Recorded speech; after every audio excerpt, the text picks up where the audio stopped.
All right. We are going to have some fun this year. Hardcore Pursuit filming another great season here. This year, we're going to do a little thing called our video diary here. And we're going to come back after each trip while everything is fresh in our mind. And we're going to talk about what happened. Good, bad, ugly. It's coming out on this video, that's for sure.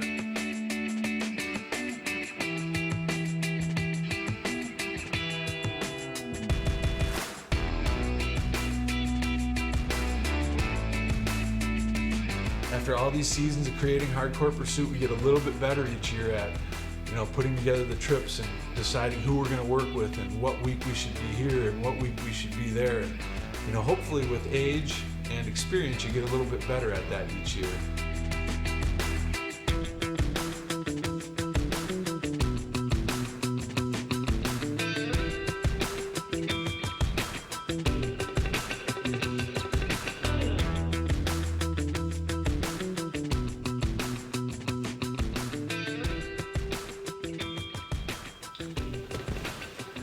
All right, well, got our first trip under our belts. Just got back from Utah. We hunted at this place many, many times, Spring Creek Muleys, Sean and Jerry Vogel. Just a great place. I love going there. It's so cool to go hunt somewhere in August. It's one of the first seasons that opens up for us, and it's a great, great trip.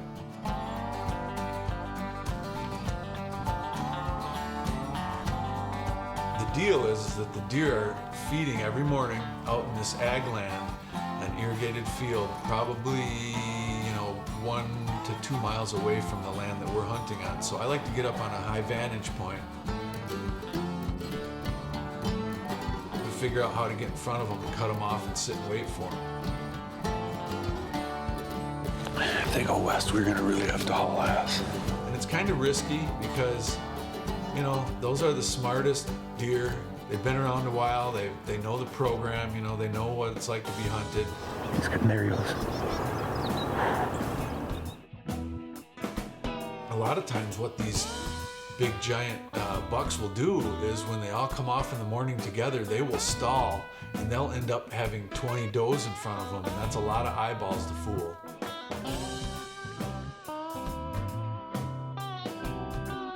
That was 7-8 days of really tough hunting.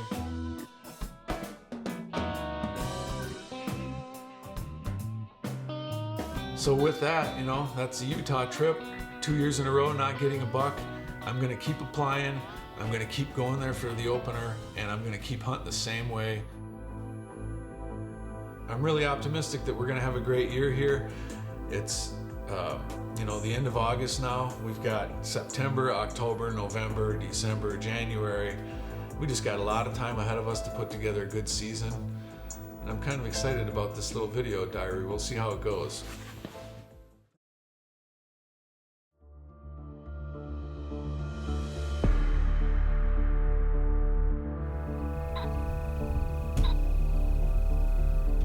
Just got back from South Dakota doing a DIY public land hunt. That was awesome. That was some of the most beautiful land I have ever hunted in my life.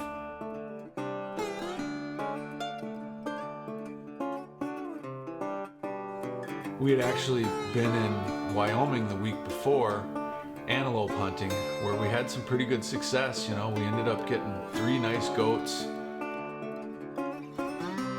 And then, pack up the rig and head back east a little bit. We decided with this being a new area, we were looking at the maps and trying to figure out where we can hunt and where we can't hunt. And we spent the first 2-3 days just glassing.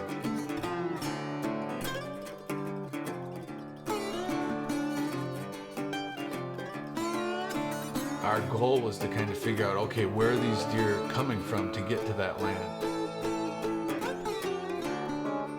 After a few days, Shane and Jordan really got into them and found a couple really nice groups of muley bucks.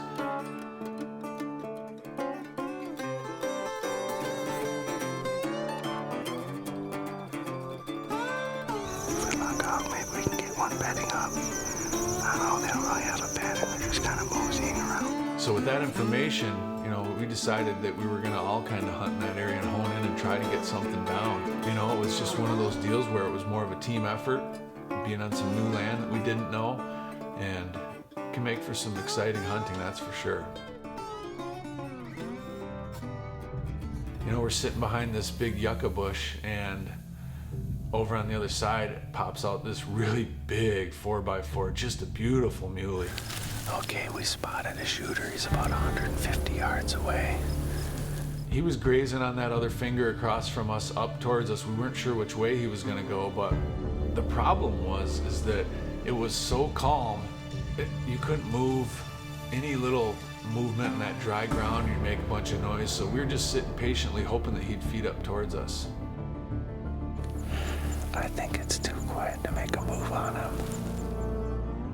So he goes down in the draw and disappears, and it's, you know, heart kind of sunk, like, oh man, he's out of our lives. But a little while later, I saw him and he's feeding up towards us. I got a glimpse of a body, and then I saw his rack, and it was time to get ready. First popped out down below, and I had about a 65-yard shot at him, and it was just too quick. I didn't want to try shooting, you know, he was on the move. All of a sudden he pops out at last light. You know, I've been practicing 100 yards all year long. I have no problem taking a, you know, 80-yard shot at a deer. And I ranged this yucca bush that he walked behind, and it was 75 yards. So I stopped him with a grunt and took the shot.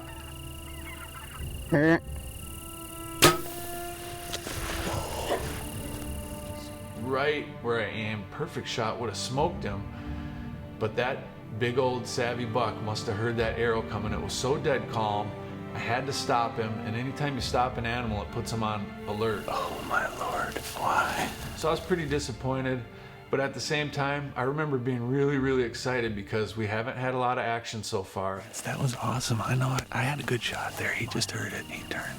And I felt like we did everything possible to get a good shot at a good buck there, and it just didn't pan out. You got to get out there, and you got to have a lot of luck. You got to get an animal in front of you, and then it's up to you to put a good shot on them and make it all work. But, you know, it doesn't always work out like that. It's hunting.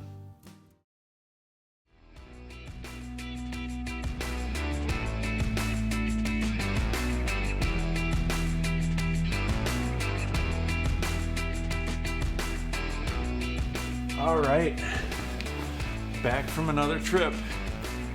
Here we are, a few months into the season, and things are beginning to be kind of tough. We've got a new outfitter partner of Hardcore Pursuit, Performance Outdoors, down in Tennessee, Illinois.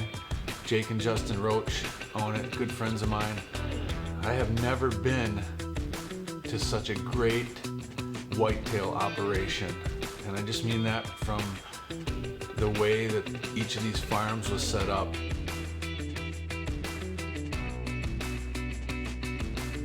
Again, we're battling some really warm weather. I mean, 75, 80 degrees every day. I can't remember the last time I hunted in a hoodie in November. It's so warm. You know, even though it was warm, the last few days of the trip were really starting to heat up. I was doing a lot of rattling, calling, trying to be aggressive, just trying to make something happen.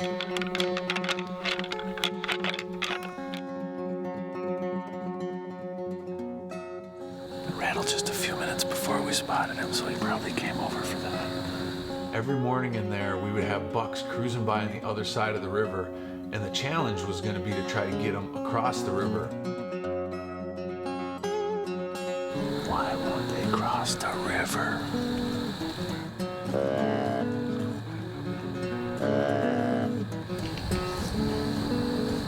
Can't win here. There's just something about getting those bucks to cross that river there. I don't know what it is. Pretty disheartening.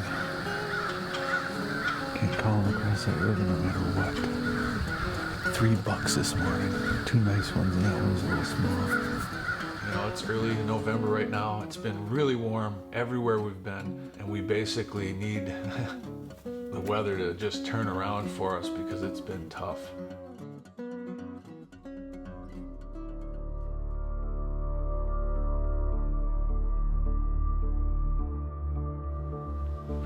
All right, back from another trip.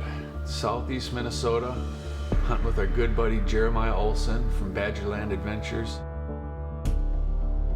You know, this trip really went down like a lot of the other trips this year have so far.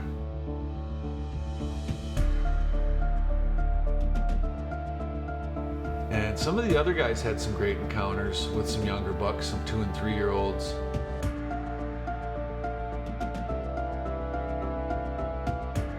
On the last day of our trip, we did have a little action. Walking out, you could just tell it was gonna be a good day. Kind of nasty and windy and misty, and it did cool off a little bit, so you thought that there was a chance that, you know, just maybe there'd be a mature deer up on its feet somewhere. Here comes a great big body through the woods. I could see that it had a real nice rack, and it was definitely a mature deer. He chased those does through the food plot so fast there was no way to stop him, no way to get a shot. And so we had another trip with no success.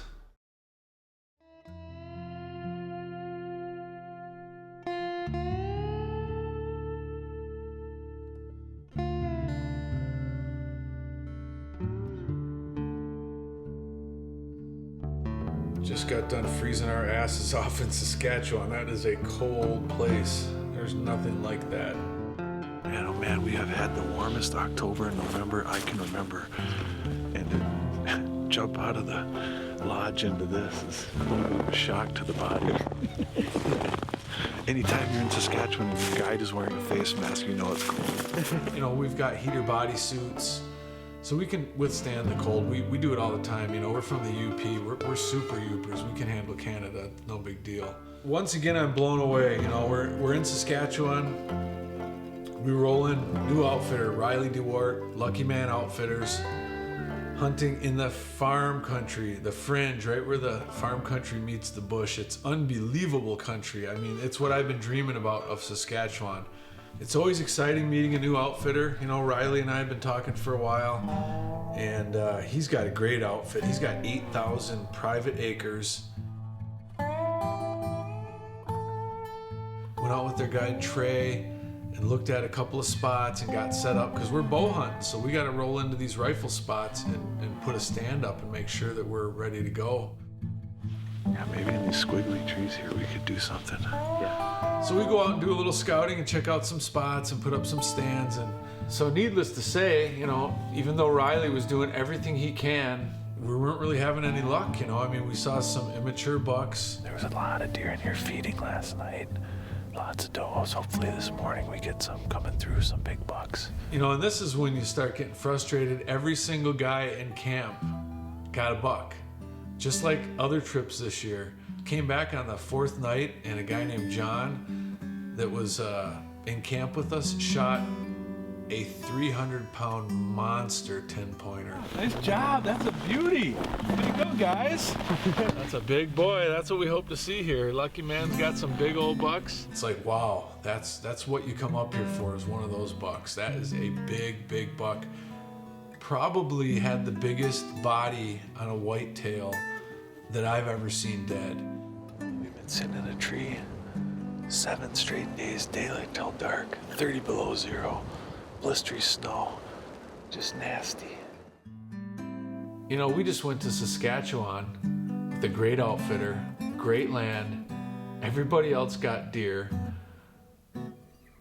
except us.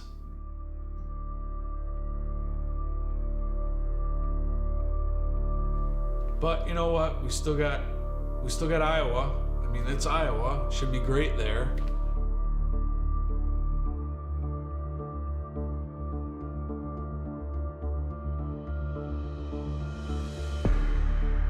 Back in the studio, whining about another tough trip. Man, oh man, just got back from Iowa. Got a great outfitter, Corey Fritzler, Northeast Iowa Outfitters. I'll tell you what, first time shotgun hunting there was a real experience. I'm amazed at how different it is from bow hunting. One thing about Iowa, in that area of the state, they do a lot of deer drives, and gun season, the woods are just turned upside down. There are guys pushing deer all around you. Finally getting a little action after the neighbors did a drive, but got the cold weather we need, so maybe the next couple days will be a little better. You know, people were getting deer around us. Some of his other clients got deer, but we never laid eyes on a shooter. This is truly the biggest buck of my life, and one of the biggest ones for a while. Came down to the last final days of the hunt and got it done out here. When everything you do goes wrong, every challenge is a little harder than the one before. Every place you go with new energy and optimism that it's going to be different than the last trip, it just gets worse. It was definitely a character builder, that's for sure.